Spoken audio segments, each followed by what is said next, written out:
Fundación Libertad y Desarrollo presenta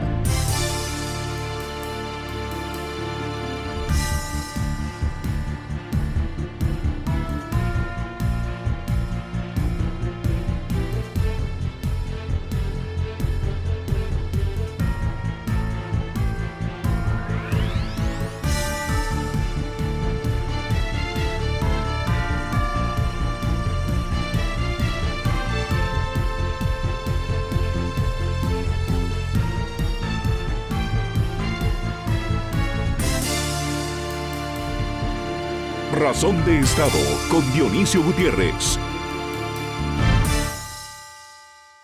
A través de la historia de la humanidad, en sus momentos más difíciles y dolorosos, fueron los datos, la información correcta, el factor determinante que ayudó a vencer el miedo, tomar buenas decisiones y resolver las crisis.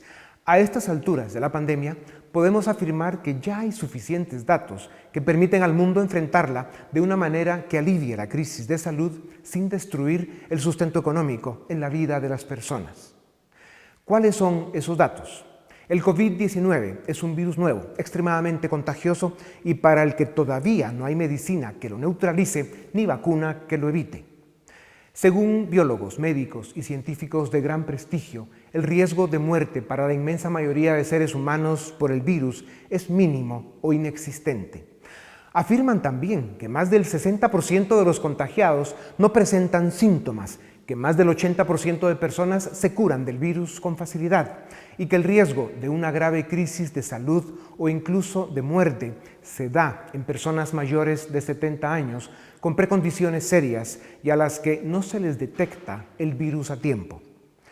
Al principio de la pandemia sabíamos poco y se hicieron proyecciones hipotéticas muy pesimistas que, para nuestra suerte, fallaron. Con el paso del tiempo hemos aprendido sobre la forma en que el virus ataca al cuerpo y la velocidad a la que avanza. Y los datos que han salido en los últimos días indican que en la mayoría de países hay que multiplicar por 50 y hasta por 100 veces el número oficial de contagios que se reportan. Y por eso, menos mal, el porcentaje de mortalidad está cerca del 0.1% y no del 3 o 4 como se pensó. Dicen los expertos que el hecho de que existan millones de contagiados y curados en el mundo tiene ventajas y presenta oportunidades. Y es que, de hecho, aunque los gobiernos lo quieran evitar con los encierros, se está produciendo eso que llaman inmunidad colectiva, la que se obtiene por el contagio en la población no vulnerable, que es la inmensa mayoría, tal y como estudios en virología lo confirman. La inmunidad colectiva resulta ser, según los científicos, el camino más efectivo para volver a una normalidad aceptable y que no lastime de manera tan brutal el diario vivir de las personas. Estos científicos insisten en que las cuarentenas, en lugar de ser generales, deben ser puntuales y selectivas para proteger a los vulnerables y que además es lo más conveniente para la salud y para la economía. Este es el modelo sueco desde el inicio y al que hoy más atención le ponen las naciones del mundo por sus buenos resultados. Ahora bien, también dicen los científicos que buscar la inmunidad colectiva no se trata de hacer fiesta y buscar el contagio como objetivo, pues sería irresponsable y peligroso. Se debe tener una estrategia inteligente y muy bien comunicada. Los países que decidieron terminar la cuarentena y abrir su economía aplicarán medidas de protección como la distancia y mascarillas y la higiene, y su prioridad será mantener un estricto cuidado y aislamiento para sus ciudadanos vulnerables.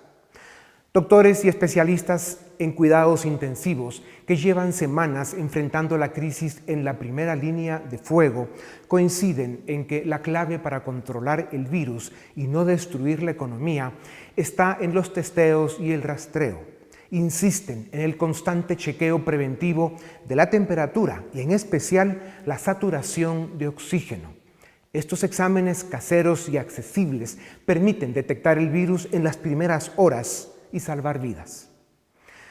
Hace 2 semanas no teníamos los datos y estadísticas que hoy motivan y permiten a presidentes y primeros ministros del mundo reabrir sus economías y al mismo tiempo proteger la salud de la gente, pero sobre todo su derecho y libertad al trabajo, a la vida y a la lucha por el sustento diario. Más que seguir de testigos de la tragedia diaria de esta pandemia, celebremos que la ciencia, la estadística y los datos empiezan a dar señales muy claras de que una vez más la especie humana prevalecerá y saldrá fortalecida.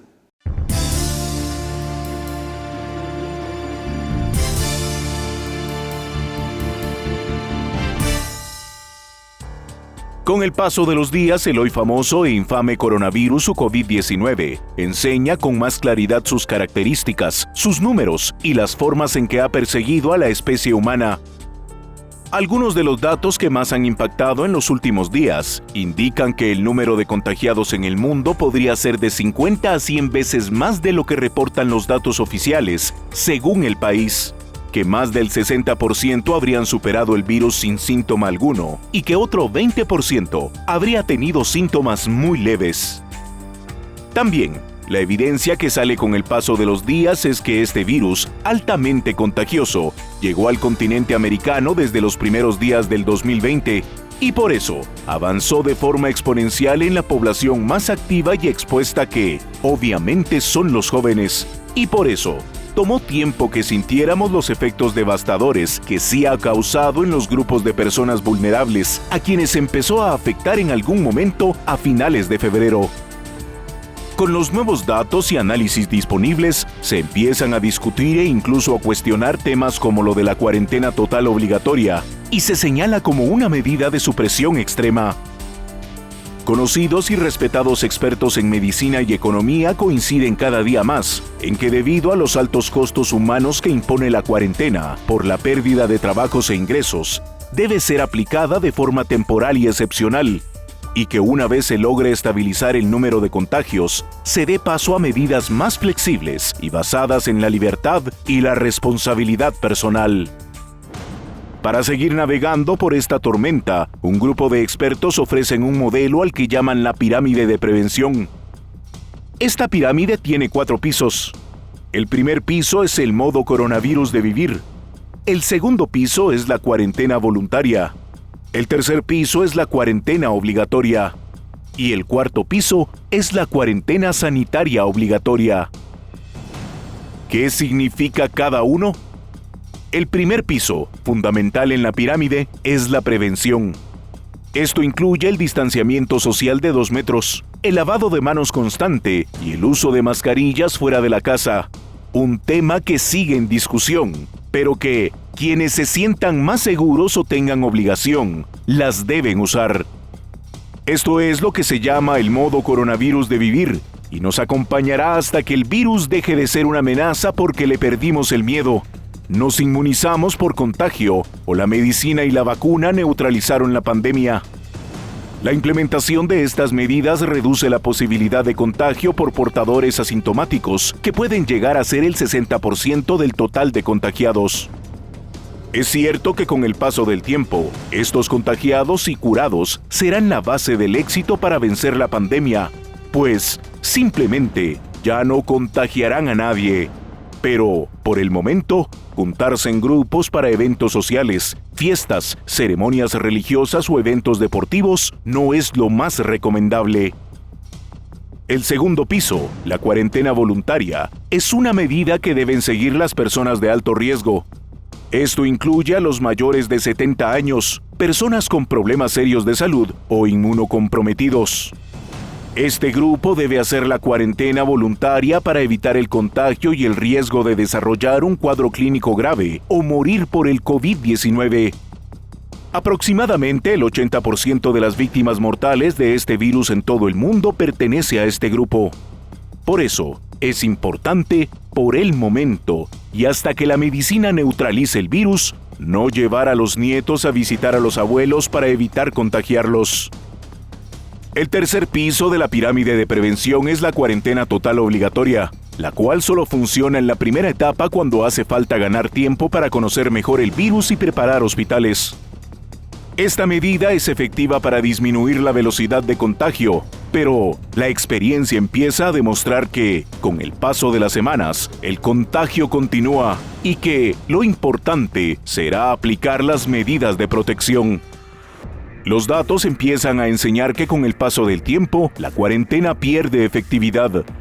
Lo importante son los cuidados y la prevención hasta que el tiempo nos dé inmunidad por haber superado el contagio o porque la medicina y, sobre todo, la vacuna resolvieron el problema. El modo coronavirus de vivir es el primer piso y la cuarentena voluntaria para personas vulnerables es el segundo piso. Si las medidas de los dos primeros pisos se realizan de forma adecuada, se pueden evitar las cuarentenas totales y desproporcionadas que están demostrando, a estas alturas, provocar más daño de los que alivian. El cuarto piso, la punta de la pirámide, es la cuarentena sanitaria obligatoria. Esta medida aplica a los contagiados por coronavirus, a las personas que tengan contactos estrechos con pacientes con coronavirus y a las personas que vuelven de lugares de alto riesgo con sospecha de contagio. Para tener éxito en contrarrestar la pandemia, es fundamental comprender los 4 pisos de la pirámide de prevención. Esto nos permitirá seguir trabajando y resolviendo el diario vivir de una forma segura, realista y aceptable hasta que venzamos el virus.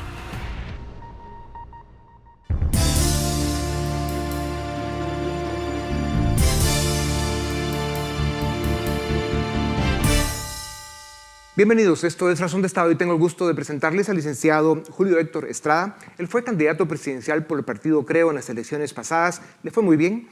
Hoy es consultor en temas económicos. También nos acompaña el licenciado Edgar Ortiz, director del área legal de Fundación Libertad y Desarrollo, y el licenciado Philip Chicola, también director del área política de nuestra fundación. Señores, bienvenidos a Razón de Estado.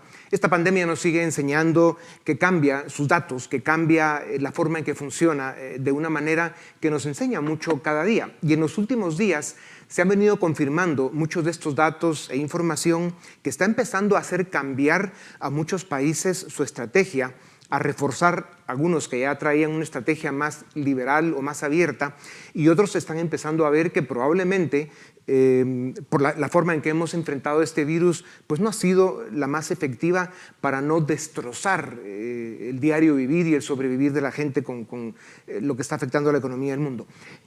Arranco con un dato muy breve. En el caso de Guatemala, el 70% de la fuerza laboral de nuestro país está en la economía informal.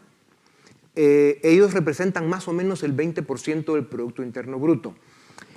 En el lado contrario, el 30% de la fuerza laboral de Guatemala representa, que es la economía formal, representa más o menos el 80% del Producto Interno Bruto, que es la parte de la economía que está en buena medida en cuarentena, encerrada, y que le está haciendo un daño al país, como en otros países del mundo, en sus casos, extraordinario. Licenciado Chicola, empecemos con usted.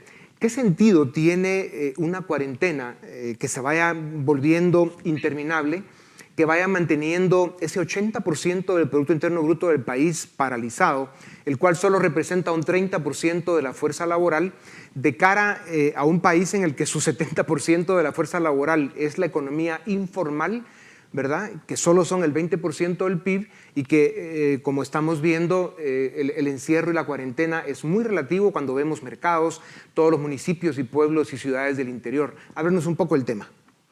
Hay 2 estudios que han salido en las últimas 3 semanas que creo que nos plantean un cambio en las reglas del juego sobre las medidas de contención. El primero es el de la Universidad de Stanford, que realizó una serie de pruebas aleatorias a población de Santa Clara, California, y concluyó que es muy probable que haya 80 veces más casos no reportados de COVID que los datos oficiales, lo cual lo que empieza a arrojar como conclusión es que hay un proceso ya creciente de desarrollo de inmunidad colectiva mucho más grande del que pensamos que está ahí.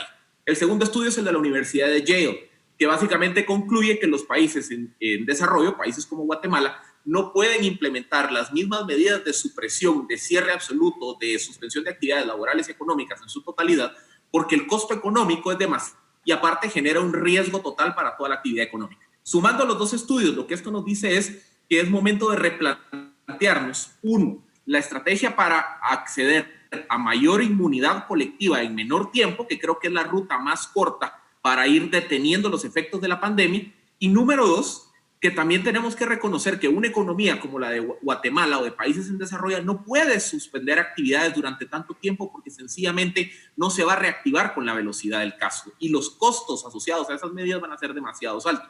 Yo creo que esos son, digamos, los dos grandes estudios que en las últimas 2 semanas nos invitan a replantear si tener ya un cierre de 6 semanas es la medida adecuada o si ya es momento de empezar a liberalizar medidas y apostar a la inmunidad colectiva de rebaño como el mecanismo de salud pública para contrarrestar. Y de todas formas, en países como Guatemala es evidente que los gobiernos no son capaces de imponer y de hacer que se cumplan los niveles de cuarentena y encierro que en teoría pues han querido implementar, porque simplemente las circunstancias diarias de los seres humanos en países con los niveles de subdesarrollo como el nuestro pues lo hacen prácticamente imposible. Entonces crean todas estas contradicciones que tienen la ventaja que de hecho nos va llevando a esa inmunidad colectiva en una forma peligrosa, desordenada y sin estrategia, lo cual presenta otros riesgos. Licenciado Estrada, denos un poco su visión de cómo ha venido afectando la economía esta pandemia y la forma, por obvias razones de que no teníamos información,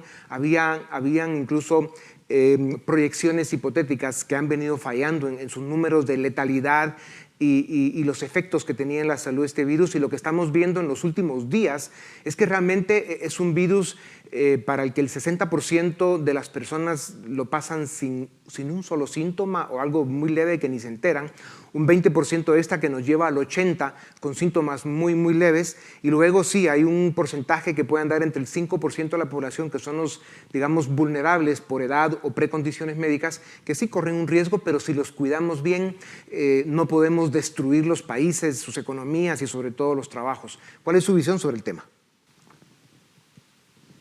Bueno, gracias por la invitación, Dionisio. Yo creo que se ha hecho lo correcto porque nos golpeó una ola de una enfermedad nueva que no sabíamos cómo, y la verdad no sabemos todavía realmente cómo se comporta.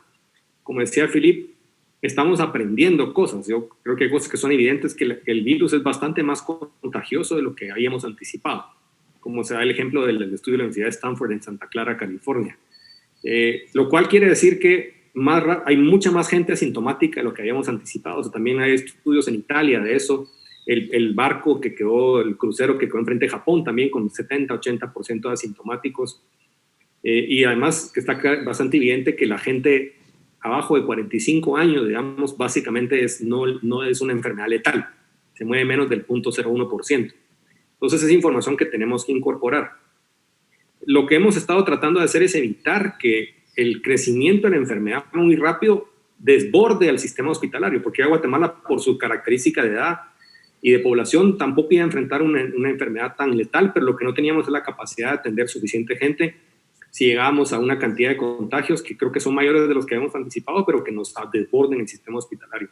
Entonces tomaron estas medidas que claramente han golpeado la economía. Ya vemos caídas importantes en la facturación, que se ven en la caída de impuestos, en la caída del IVA, el ISR, que ya se ven fuertes. Hay unas mediciones que hace semanalmente el Banco de Guatemala, que está haciendo ahora para cada mes, que ya muestra una caída importante en la segunda mitad de marzo, y curiosamente algún nivel de recuperación después de Semana Santa, cuando la gente casi que por necesidad o de facto ha estado de alguna manera regresando a trabajar, más el sector informal que formal, y de alguna manera empezando a realizar sus actividades diarias. Yo creo que yo era más pesimista hace 2 o 3 semanas que esta semana, Dionisio. Yo creo que no hemos crecido los contagios a forma exponencial como se temía, digamos. Para haber tenido 30 el Jueves Santo, ya veríamos ahorita tener 500 contagios diarios, si fuera exponencial. Y seguimos en 30. Eso es un parte del éxito de las medidas y un poco el entendimiento que tenemos mejor de la enfermedad. Ahora, licenciado Estrada, hagamos un paréntesis ahí, porque es precisamente esa forma de pensar que construimos cuando arrancó la pandemia, que lo que había que hacer era evitar el crecimiento de los contagios vía el encierro y la cuarentena, y en el caso de países como Guatemala evidentemente teníamos que evitar desbordar los hospitales, y además no conocíamos los efectos reales del virus. Pero en estos momentos, en las mesas donde están los mejores científicos del mundo, lo que están empezando a ver es de que el virus tiene muy baja letalidad, como vimos, 0.1%, usted conoce el número, y por otro lado, la inmensa mayoría, realmente pasa el virus sin mayor problema. Entonces, el modelo sueco es el que están empezando a usar como ejemplo. Han tenido los cuidados de distancia, higiene, mascarillas en alguna buena medida, pero sobre todo han aislado para proteger a sus ciudadanos vulnerables. Y están viendo que ese es el modelo que funciona. Efectivamente, es un virus con un altísimo nivel de contagio, pero no es tan letal como se había pensado. Estos son los datos de los últimos días que están empezando a empujar a los países a reabrir economías con medidas de protección y a reenfocar un poco la estrategia. No, claramente, Dionisio, pero solo para entender, por ejemplo, el caso de Suecia. Suecia es más o menos la mitad de la población de Guatemala y su estrategia ha hecho que vengan 2.500 muertos y hayan tenido más o menos 6.000 personas hospitalizadas con cuidados intensivos o cuidados especiales, por lo menos hospitalización ya con cuidados especiales. De 20.000 contagiados, que a lo mejor no son 20.000, sino son 100.000, porque estamos viendo que hay muchos más contagiados de lo que habíamos anticipado, solo que no se reporta. Obviamente, el liberar las medidas hace que hoy en día en Guatemala tenemos 500 contagiados, a lo mejor no hay 500, hay 15.000, porque no estamos subestimando. Pero eso nos han generado 40 hospitalizaciones. Vamos a llegar más pronto a la inmunidad colectiva, eso sí, pero también si liberamos mucho, corremos el riesgo de no tener 40 hospitalizados, sino los 6.000 que tiene Suecia. Y 6.000 en Guatemala no los podemos tomar en 2 semanas. Tendríamos un desborde importantísimo y mucha gente que se muere. Claro. Entonces yo creo que hay un punto intermedio. Yo creo que tal vez hay que empezar a jugar un poco con las medidas de control.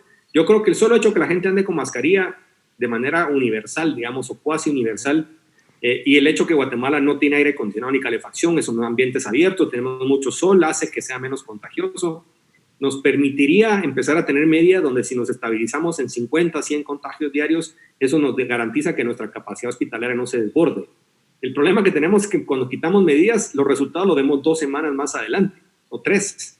Sí. Entonces yo creo que hay que ir calibrando, anticipando que tiene que haber algún tipo, yo por ejemplo el transporte público no lo reactivaría, el tema de distanciamiento social, pero definitivamente la idea de aplastar la curva, que sí lo han logrado hacer países como Nueva Zelanda o Costa Rica, creo que para Guatemala ciertamente es bastante complejo, pero sí ir liberando un poco, golpeando menos sectores, como han hecho países, regresar la construcción, regresar cierto nivel de comercio, regresar algunas actividades e ir viendo, porque no podemos arriesgarnos a que tengamos esos 500.000 contagiados, que poco letales, pero van a generar 4.000 encamamientos de hospital. Y otra vez, tomando en cuenta la menor gravedad. Y otra vez el tema es que no tenemos suficiente información, por ejemplo, en el caso de cuántos contagiados hay realmente en Guatemala, como en la mayoría de países de América Latina, porque no hemos hecho el número suficiente de testeos.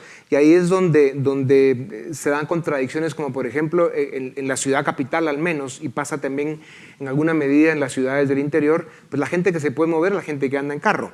Y los que están castigados son los que necesitan transporte público.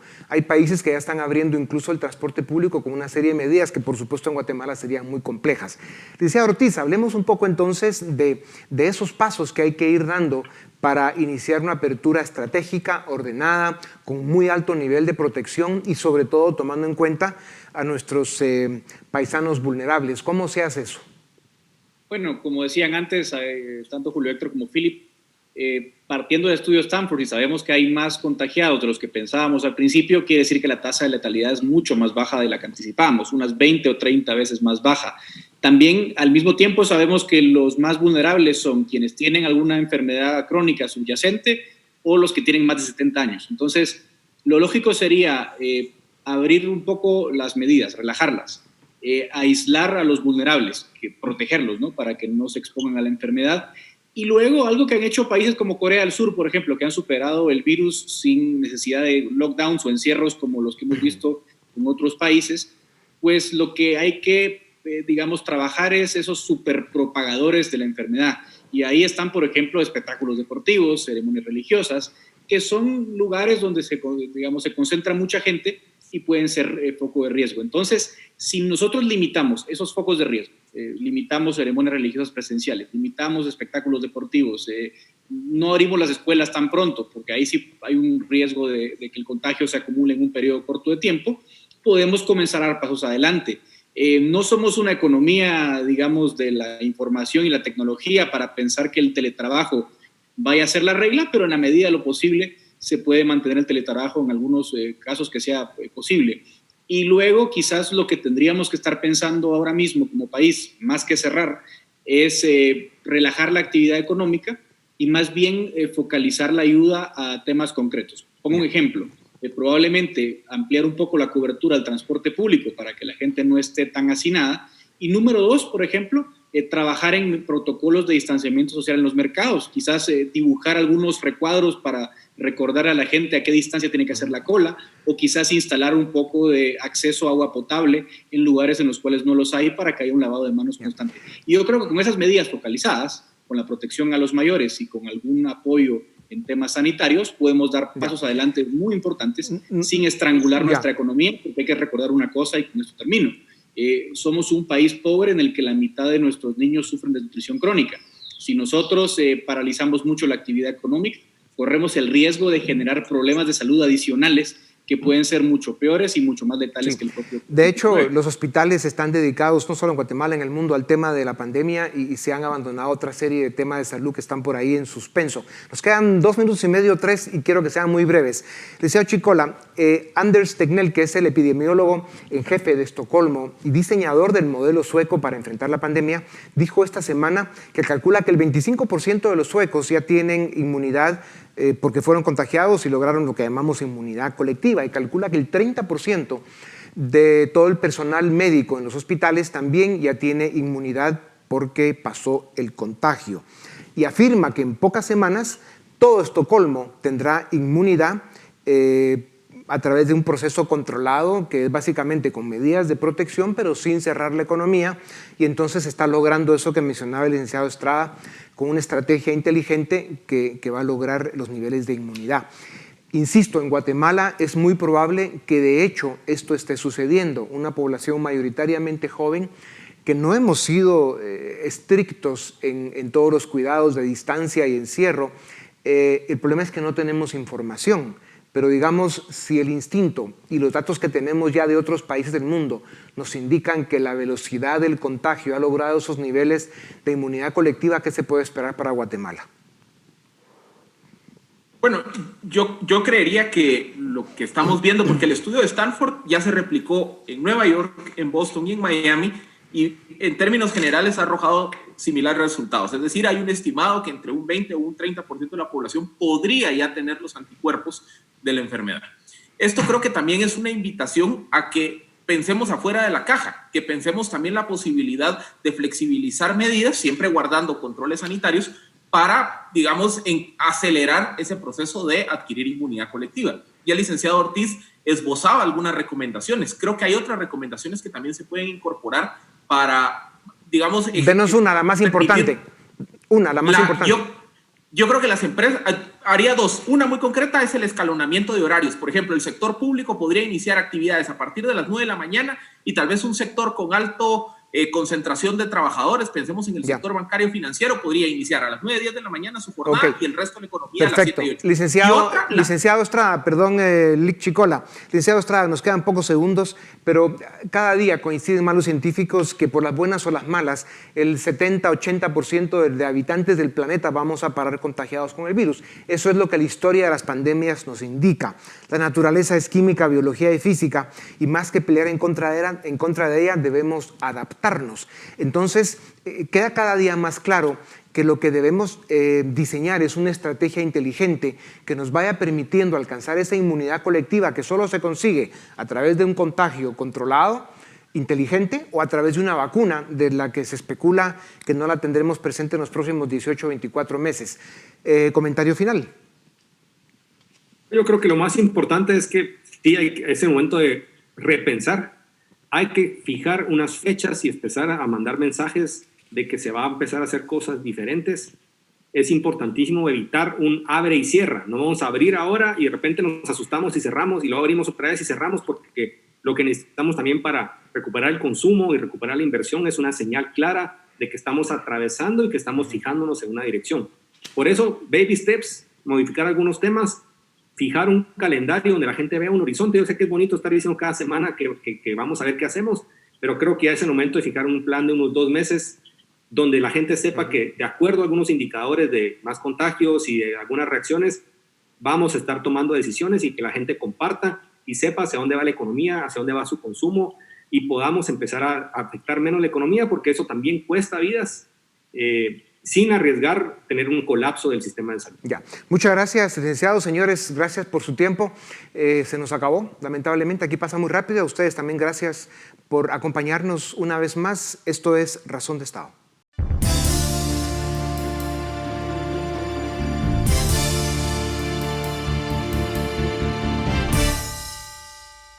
Damos inicio al debate en Razón de Estado. Hoy queremos hablar sobre la crisis económica que estamos viviendo a nivel global, pero que también estamos sintiendo sus efectos en Guatemala. Para ello tenemos a 3 economistas. En primer lugar, Ramón Parellada, director del CES y además empresario. Ricardo Rodríguez, analista senior de CABI. Y José Chávez, analista económico. A los 3, muchas gracias por estar en Razón de Estado. Ramón, quisiera empezar con usted. ¿Cuál es la situación que está viviendo la economía de Guatemala actualmente? ¿Cómo se están viendo los efectos de la crisis mundial, pero también de las medidas que se están tomando localmente? ¿Cuál es su apreciación? Muchas gracias. Definitivamente yo lo que he estado viendo y que estamos siguiendo de cerca es una caída fuerte, una destrucción fuerte de la economía. Está bien, se ha hecho contención, se está controlando la tasa de contagios del coronavirus, pero la gente ya está sufriendo mucho en el interior, el tema de falta de empleo. Si la gente no trabaja, no tiene ingresos, no puede alimentar a su familia, y hay una desesperación por este tema. Entonces, el problema que hay ahorita en Guatemala es que hemos cuidado un aspecto de la salud y hemos descuidado la salud en muchos otros aspectos, porque esto está causando hambre, desnutrición, desempleo, desesperación, problemas psicológicos y una serie de problemas adicionales de ansiedad que en muchos casos pueden provocar suicidios y puede provocar incluso lo que es violencia. Ya se siente la agresividad en el interior del país por este tema. Entonces yo creo que abrir la economía es prioritario en este momento para calmar esa situación, porque por las medidas del gobierno, definitivamente las medidas del gobierno de redistribución no se van a dar de inmediato ese alivio a la gente que ya está sufriendo. Estas medidas van a venir después y posiblemente se van a atrasar. Ricardo, ¿cuál es el efecto que ustedes han medido en CABI? Ustedes le dan seguimiento a muchas variables. ¿Cuáles son esos primeros efectos que están viendo en la economía de toda la situación que estamos viviendo? ¿Qué datos nos puedes compartir? Sí, con mucho gusto y muchísimas gracias por la invitación. Mira, para el caso de Guatemala es un poquito complicado porque los datos van un poquito rezagados y ahí por eso nosotros preferimos usar un poquito de datos de la Bolsa de Valores que aunque pues no se traduzcan directamente para Guatemala, pero nos sirve para ver el panorama mundial, dado que esta es una crisis mundial. Y sí, estamos viendo que Estados Unidos, por ejemplo, cayó en su punto más bajo a finales del mes de marzo, perdón. Cayó alrededor de un 28% el Economic Index, que ya es un golpe muy fuerte. Solo para contextualizar, la crisis subprime fue una caída de 20-21%, entonces ya estamos viendo una caída aún más drástica de la que fue en esa crisis, que se hablaba que esa era la peor crisis en 90 años en ese momento. Pues ahorita estamos en una peor, pero también con la característica de que va avanzando muchísimo más rápido de lo que iba avanzando la crisis anterior. En otros datos que ya pueden ayudar a contextualizar para Guatemala, ya vimos que las remesas en marzo, en el mes completo, cayeron 10%, pero ahí tengamos en cuenta que Estados Unidos no estaba cerrado desde el primer día de marzo. Entonces, ese es solo un promedio del mes. Ya la primera semana de abril ya te reflejaba una caída de 20%, que es más o menos lo que el Banco Mundial está diciendo que van a caer las remesas en Guatemala. Ya ahí ya te empezás a dar una idea de cómo puede venir esta crisis o cómo nos puede pegar. Y resumiendo, pues nosotros tratando de hacer cruces de variables, estamos estimando que la caída puede ser entre 2.8 y 3.2 negativo, o sea, recesión para este 2020 para Guatemala. José, en el sector de exportaciones, ¿sí han notado una baja en la demanda de productos, sobre todo los principales productos que exporta Guatemala? ¿Están sintiendo ese efecto o todavía no? Gracias. Primero, gracias por la invitación. Efectivamente, sí se está sintiendo un efecto ya del shock de demanda. A nivel internacional ya tenemos reporte de varios mercados que precisamente como mencionaba Ramón, las economías cerradas pues no están funcionando, entonces los contratos no solo dentro de las economías sino al exterior se están rezagando o se están suspendiendo, entonces es lo que hemos visto sobre todo en algunos productos agrícolas y algunos productos de manufacturas.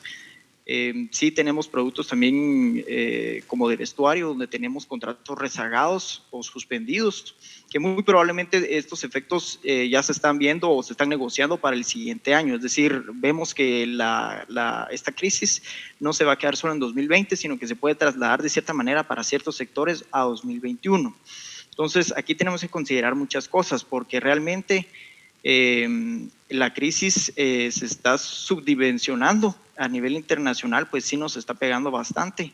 Entonces, yo creo que, como decía Ramón, las políticas actuales no están respondiendo a la velocidad que necesitan. Entonces, el empresario ha tenido que optar por buscar otros medios para salir adelante, lo está haciendo. Sin embargo, siempre está sujeto a la demanda internacional, ¿verdad? Y precisamente quisiera preguntarle, Ramón, la idea que tienen muchos es que la caída que se vaya a experimentar en el sector privado cuando pues, las personas no están comprando porque pues, tenemos este cierre de la economía, muchos piensan que eso se puede compensar muy bien con el gasto del gobierno y que de alguna forma eso evitaría pues, el sufrimiento que estamos viendo. ¿Es eso así o no? Yo creo que está sobreestimado. Es en realidad la situación, me gusta ponerlo en términos de las personas. Esta persona que se quedó en un municipio sin trabajo, que tiene 7 hijos y tiene que alimentar a su mamá y a su papá, si ellos no reciben hoy el dinero, no comen, el Estado no tiene la capacidad de darle ahorita, en este momento, una ayuda. Están dando cajas de alimentos en donde pueden, en algunos lugares, que no está muy claro. Hay un lío con la entrega de ciertos listados con los alcaldes. Yo siento que la ejecución del gobierno es mala, es pésima, es lenta, va a venir muy tarde y no va a ser un paliativo.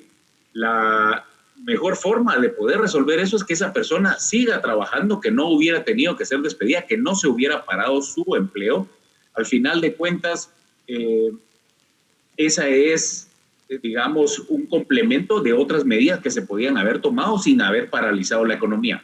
Hay un estudio que hizo T.J. Rogers, el presidente de Cypress Semiconductors, y lo publicó en Wall Street Journal esta semana, donde puso a sus ingenieros a hacer una correlación entre los países y las ciudades que cerraron y las que no cerraron.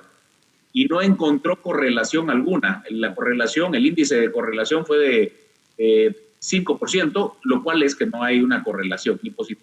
Realmente la cantidad, lo que hizo fue agarró menos 10 días de los casos del coronavirus hasta el día 31 y vio que en ese periodo de tiempo ocurrió las mismas muertes en los que cerraron y en los que no cerraron, y por lo tanto no hay una correlación. Creo que con esta información que está saliendo a luz deberíamos de motivar a que abramos la economía de inmediato y además tratar de que tomemos medidas económicas en favor de que las empresas puedan tener mayor flujo de caja, puedan tener un respiro, porque lo que ha costado hasta ahorita a las empresas es que se han consumido sus ahorros, se han consumido su capital y muchas de ellas ya no van a poder abrir. Entonces no esperemos a que quiebren más. Esta sería mi opinión. Y justo sobre eso quisiera hacer una pregunta, Ricardo, y es que muchas personas también piensan que es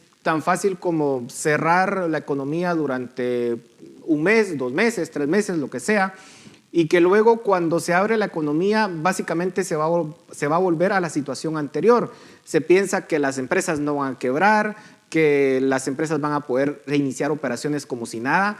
¿Es eso realmente, digamos, una expectativa razonable? O, por ejemplo, el Banco Central de España estima que si se cierra la economía española durante 4 semanas más, en vez de caer 8%, va a caer, por ejemplo, entre un 14 y 15%, y luego la recuperación va a ser más difícil. ¿Cuál es la opinión de ustedes? Sí, yo creo que en esa parte coincido con la aseveración. Definitivamente no es como cerrar un chorro y lo abrís y sale con la misma potencia con la que venía. Obviamente la economía, al estar cerrada tanto tiempo, cuando la reaperturemos, pues ahí nos vamos a dar cuenta de las consecuencias de estos confinamientos en temas económicos. Ahí yo creo que pues, lo que sí se ha planteado falsamente es esa dicotomía entre si salud o economía. Yo por lo que entiendo y creo que a los países primeros, las experiencias de Italia, la experiencia de Estados Unidos en su conjunto, nos pudiéramos remitir cuando no habían pues hecho los confinamientos, vimos cómo los casos de coronavirus fueron aumentando. En esa parte pues no somos expertos en salud como para poder saber si al no hubiera cerrado pues hubiéramos tenido las mismas consecuencias. A mi parecer creo que no hubiera sido así. Pero lo que sí es obvio es de que las consecuencias económicas de estos confinamientos se están viendo y a medida que se extiendan se van a ver aún más. Yo creo que sí ya estamos en un tiempo en donde deberíamos de platicar seriamente de cómo reabrir la economía, pues guardando los temas de salud, obviamente, ¿verdad? Para no sobreexponer a la población. Temas como, por ejemplo, el transporte público, cómo podemos hacer que pues, esas grandes aglomeraciones que se experimentaban en el transporte público no se vuelvan un riesgo, pero tratando de reaperturar la economía lo antes posible para no, pues que las condiciones no sean más malas, porque lo que sí estamos viendo es de que los paliativos económicos que el gobierno estaba ofreciendo, que ha ofrecido y que se han aprobado, están siendo demasiado lentos y ya después de, no sé, yo creo que ya van 3, 4 semanas de haberse aprobado, pues no hemos visto que ya se estén ejecutando y mientras tanto la gente pues pasa cada día más, no tiene sus ingresos y se expone a los riesgos económicos que eso implica. ¿Podríamos pensar que una proporción relativamente grande de empresas, sobre todo de pequeñas empresas, de medianas empresas, no van a poder soportar este cierre de la economía y van a quebrar? ¿Cuál sería la opinión al respecto, José? Sí, pues sí, efectivamente. De hecho, ya hemos visto bastantes empresas quebrar, lastimosamente, indiferentemente de qué sector sean. Ya vemos que la consecuencia está. Recordemos que una empresa pequeña tiene poca capacidad de liquidez. Entonces, pues esto lo que vino a hacer, y muy probablemente ventas casi que de sobrevivencia, no necesariamente con utilidades o con un margen para ahorrar. Entonces, ya vemos que ya han quebrado bastantes empresas, sobre todo las micro, por ejemplo, en el sector turismo, que está conformado por el 80% por microempresas aproximadamente. Vemos que muchos no van a regresar a su actividad.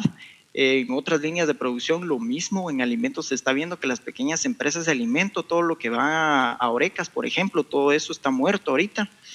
Vemos también que muchas de estas empresas pues no son netamente comerciales, sino también son una forma de vivir de las familias. Y ahí encontramos un problema que se puede trasladar a lo social, porque es básicamente al encontrar ausencia de oferta de empleo, las familias deciden poner su empresita y pues generar ingresos de alguna forma. Entonces vemos que no solo estamos hablando de empresas de sector privado, digámoslo así, o con fines de lucro, sino estamos hablando de empresas con el objetivo de sobrevivencia familiar. Entonces, en lo personal a mí me preocupa mucho esto porque este problema, este shock de demanda y este encierro lo que puede hacer es volverse un problema social. De hecho, se está tratando de hacer una correlación entre el aumento de la delincuencia, que es netamente un tema económico porque no es un crimen organizado el que se está viendo, sino es delincuencia común, con relación a los despidos que está habiendo o a las quiebras que está habiendo y cierre de comercios. Entonces, me preocupa que se vuelva un tema social. El BID hizo un estudio en donde estima que más o menos si esta situación se alarga más y vamos a pasar, digamos, por una crisis económica mucho más profunda, se podría perder hasta un 21% del empleo formal. Estamos hablando que se despediría casi a más o menos 300,000 empleados. Ramón, ¿cómo ve esas cifras? ¿Cree que pudiésemos llegar a ese escenario y cómo lo podemos evitar? Realmente recordemos que Guatemala tiene un 70% de su economía informal. Creo que la última cifra de los trabajadores formales que estaban inscritos en el ICSE estaban alrededor del 20%, o sea que el 80% no estaban contratados en una forma, digamos, aunque sea redundante, formalmente. Entonces, sí, las pérdidas de empleos pueden ocurrir en la parte formal e informal, en cantidades como esta. Recordemos también que Guatemala tiene 30% de sus habitantes en riesgo de salud alimentaria. Y las Naciones Unidas salió diciendo ahora que si esta situación económica sigue, podría duplicarse la cantidad de gente que podría tener hambre, que podría tener riesgos alimentarios. O sea, eso en Guatemala significaría un incremento enorme. O sea que sí es muy preocupante que sigamos con esta cerrazón, con este candado que se le ha puesto a la economía, porque lo que vamos a ver es que es un costo de oportunidad en vidas que no va a compensar lo que estamos haciendo contra el coronavirus. Yo creo más bien que tenemos que trabajar, tenemos que producir, tenemos que seguir creando riqueza, tenemos que seguir creando oportunidades para todos, y que debemos de empezar a cuidar a las personas de más riesgo, arriba de 65 años, que se aíslen, cuidar a los que tienen algún factor de riesgo médico para que también estén aislados, y que los demás de alguna manera se empiecen a contagiar a manera de crear una inmunidad de rebaño. Yo creo que por ahí es donde debemos seguir. Con este estudio que hizo esta persona que dije, TJ Rogers, creo que está claro que al final no hay esa mayor diferencia entre muertes si se cierra o no se cierra. Lo que sí hay una gran destrucción de la economía y vidas por otras razones. En el caso de Alemania vemos que está ya abriendo algunos sectores de la economía y pues está dando ese paso. ¿Qué podemos aprender de estos países que de alguna forma se están adelantando y están abriendo ciertos sectores de la economía? Incluso en el caso de Alemania están permitiendo que los alumnos de último grado de secundaria puedan asistir bajo ciertos controles y tomando estrictas medidas, por supuesto, pero ¿qué podemos aprender de esos países? No sé si José, Ricardo, tengan alguna opinión. Sí, mira, yo creo que igual de como fue, o sea, pongamos el caso de Guatemala, igual cuando empezó el virus, nosotros nos agarró el virus tal vez aproximadamente un mes después de lo que ya estábamos viendo consecuencias fuertes digamos en China, ya en Italia y otros países europeos, ya se empezaba a ver en Estados Unidos también. Entonces, así como pues, se pudieron y creo que de alguna manera sí se implementaron lecciones aprendidas de los países que ya estaban mostrando repuntes en los casos a la hora de entrar en el virus. Ahora de entrar en este periodo de reapertura también podemos aprender varias cosas. De igual forma, Estados Unidos y el presidente Trump ya presentaron estos guidelines de cómo pueden abrir por fases los estados, que obviamente va a ser decisión de cada estado cuándo abre y en qué forma, pero ya presentaron ciertos guidelines. Creo que como mencionabas el caso de Alemania, son lecciones aprendidas en donde pues, nosotros vamos a ganar días o semanas de cuando ellos empiecen a abrir, empezar a ver consecuencias y implementar las mejores medidas, pero lo que definitivamente tenemos que hacer es no quedarnos de brazos cruzados y tomar las acciones lo más pronto posible. Bueno, se nos ha terminado el tiempo. José, no sé si quisieras tener 30 segundos para concluir. Sí, muchas gracias. Pues concordando con Ricardo, efectivamente se ha visto que a lo largo de la historia las economías que han sufrido este tipo de cosas, como por ejemplo en el caso de la gripe aviar en México, pues México tuvo una gran lección, por eso es que tuvo miedo de cerrar en esta oportunidad, porque en su oportunidad que cerraron tuvo un rezago muy grande en la economía, donde le costó mucho salir del agujero, y entonces ahora tuvo miedo de meterse. Entonces efectivamente la historia nos ha dado muchas lecciones de que cerrar la economía no necesariamente es la solución, ¿verdad? Bueno, a los tres les agradecemos muchísimo su opinión. Vamos a darle seguimiento a esta crisis económica que sin duda podría agravarse con el paso de las semanas. Así que muchas gracias, les reitero el agradecimiento y a ustedes en casa, gracias por su atención. Nos vemos la próxima semana.